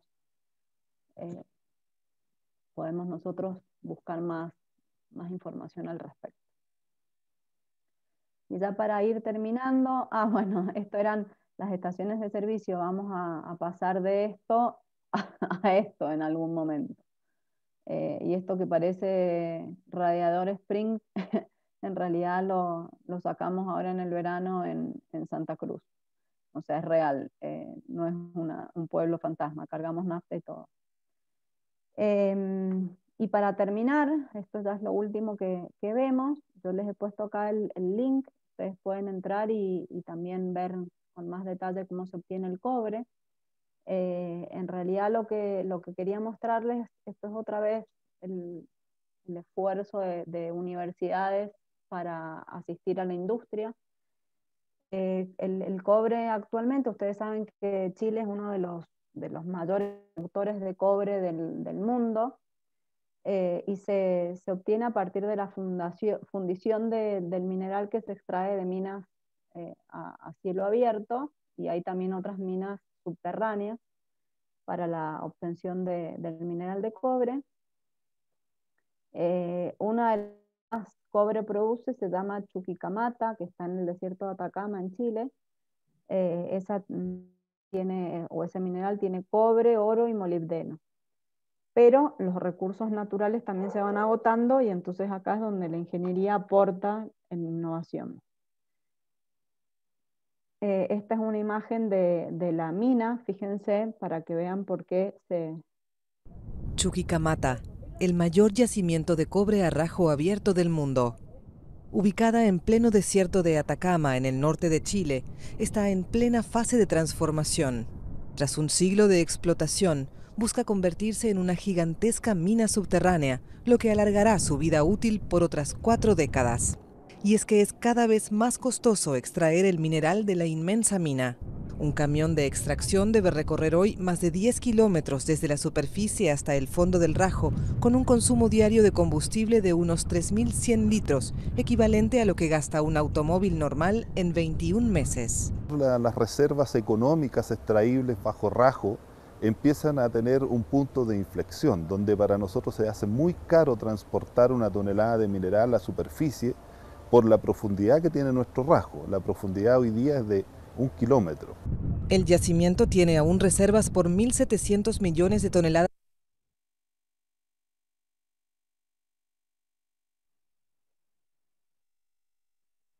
de cobre, más del 60% de lo explotado hasta ahora.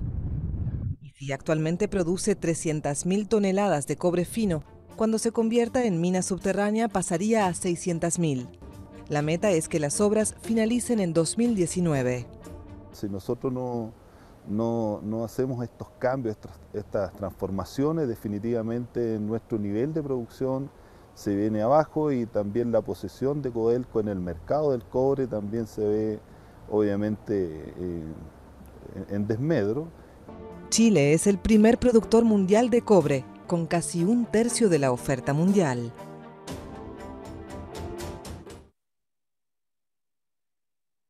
Bueno, frente a este problema aparece otra vez una solución. Chile es líder a nivel mundial en la electroobtención. Un país que depende fundamentalmente de producir ese cobre que se lo vende al resto del mundo y que es el pilar de su economía. Si se le agotan sus minas, se imaginan cómo se derrumba la economía de ese país. Y entonces, bueno, una alternativa es hacer más eficiente la extracción de ese metal para poder tener mejores réditos, justamente. Cobre, ya que este método es mucho más eficiente y contamina menos que la fundición. En la Universidad de Concepción se desarrolla un innovador proyecto que viene a impactar a todas las mineras de nuestro país. Desde el Departamento de Ingeniería Eléctrica le damos la bienvenida a una nueva nota científica. El cobre es un mineral que representa la riqueza y estabilidad económica en el país. Por esta razón, se hace necesario mejorar la calidad de extracción del mineral rojo. La electroobtención de cobre se ha posicionado de buena forma en algunas de las mineras de Chile. Este método presenta una mejor eficiencia energética, disminuye los costos y no contamina el medio ambiente, como lo hace el proceso de fundición. Por esta razón, investigadores de la Facultad de Ingeniería de la Universidad de Concepción desde el año 2000 estudian medidas para mejorar la eficiencia y calidad en la electroobtención, hecho que los hace merecedores de varios galardones en el área minera. El proceso de obtención de cobre es la alternativa que tiene este país y que está siguiendo este país en forma cada vez más creciente para sustituir el cobre producido por la vía de fundiciones. El cobre producido por la vía de fundiciones acarrea graves problemas para las poblaciones circundantes. Y es que los expertos de la Universidad de Concepción actualmente se encuentran implementando la eficiencia energética en la electroobtención de cobre, con el fin de generar un limpio al extraer el mineral. El proyecto está focalizado en aumentar la eficiencia energética, producir cobre de la manera más limpia que sea posible, con la mayor sustentabilidad, reduciendo al máximo las emisiones de ácido sulfúrico al medio ambiente, y eso lo hacemos potenciando el proceso de electroobtención de cobre. Una planta piloto para la electroobtención de cobre es lo que desarrollan actualmente en los laboratorios de ingeniería eléctrica. Para poder llevar a cabo el proceso se necesita un trabajo en equipo para los siguientes pasos. En un programa en específico se realiza el modelo eléctrico, donde de forma matemática se entregan las soluciones que se deben plantear para los siguientes pasos. Luego se toman los datos analizados, donde a través de un software se debe bajar la temperatura para disipar el calor que presenta el mineral. Finalmente se pasa al diseño proyectista, donde se analiza si la planta que se desea implementar presenta buenas condiciones para su puesta en marcha. Enrique en este momento evalúa qué tan viable es la planta piloto que desarrollan junto al grupo de investigación. Acá ustedes pueden ver que se encuentra el modelo a escala, y es que de llevarlo a cabo esperan que con la electroobtención de 100.000 toneladas de cobre se pueda producir un ahorro energético del consumo total de 200.000 hogares al año. A continuación los invito a conocer mayores antecedentes sobre este pionero proyecto que se desarrolla acá en la Universidad de Concepción. Actualmente, la planta piloto de electroobtención de cobre lleva un 75% de avance. Para poder lograr solo el modelo a escala pueden pasar más de 6 meses. Uno de los primeros métodos a analizar es el eléctrico matemático. Y a través de esto se programa y se realiza las simulaciones. Y con los datos obtenidos de esto, vemos si se está comportando de la manera adecuada o qué mejora habría que hacerle al respecto. Bajar la temperatura es primordial para que el proceso sea totalmente eficiente. Mientras más alta la temperatura es más ineficiente el proceso. Por lo tanto, lo que yo hago es disminuir, de forma estructural, tratar de disminuir la temperatura de la innovación que estamos tratando de hacer.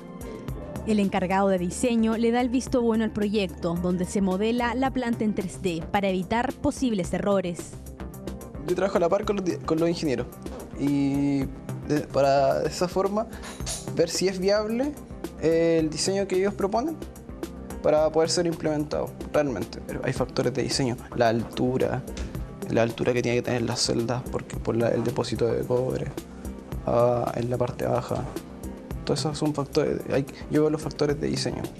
Y así, el cobre se electroobtiene con láminas de cátodos, de forma más segura, eficiente y con bajos costos, como también de esta forma se ayuda a otorgar un respiro al planeta, al ser un proceso limpio y libre de contaminantes.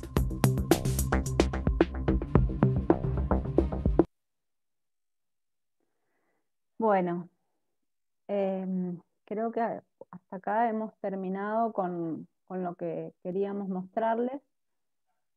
Podríamos buscar muchísimas aplicaciones más. Estas son solo algunas, como para que ustedes tengan una idea y vean qué es el potencial que tenemos.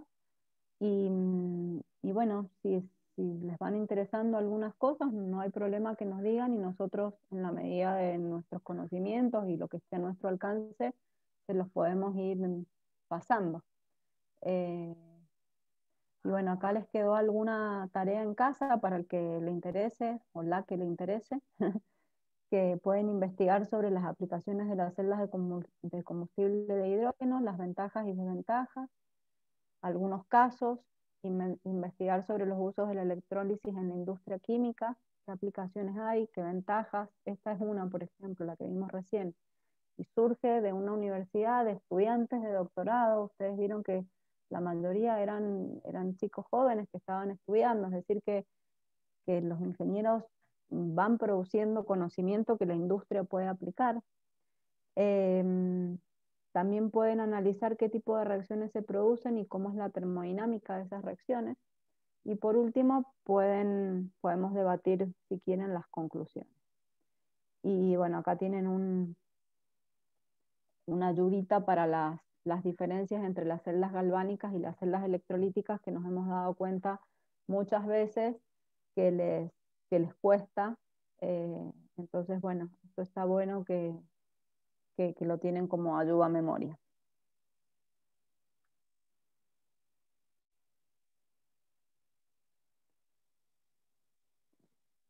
Ahí dejé de compartir y ahora puedo mirar el chat. Si alguien quiere acotar algo, preguntar, si tienen dudas, lo que quieran, ahora es el momento.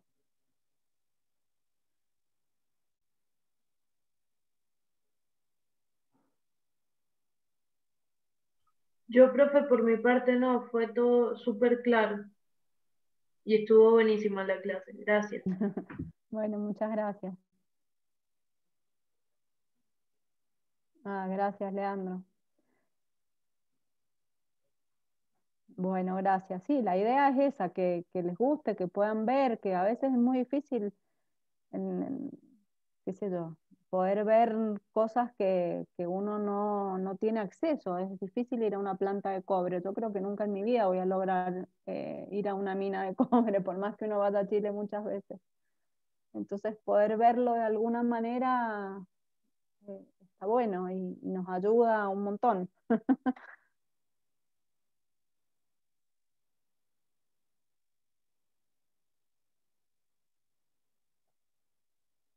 Bueno, gracias a ustedes, sobre todo por quedarse, por prestar atención, por interesarse.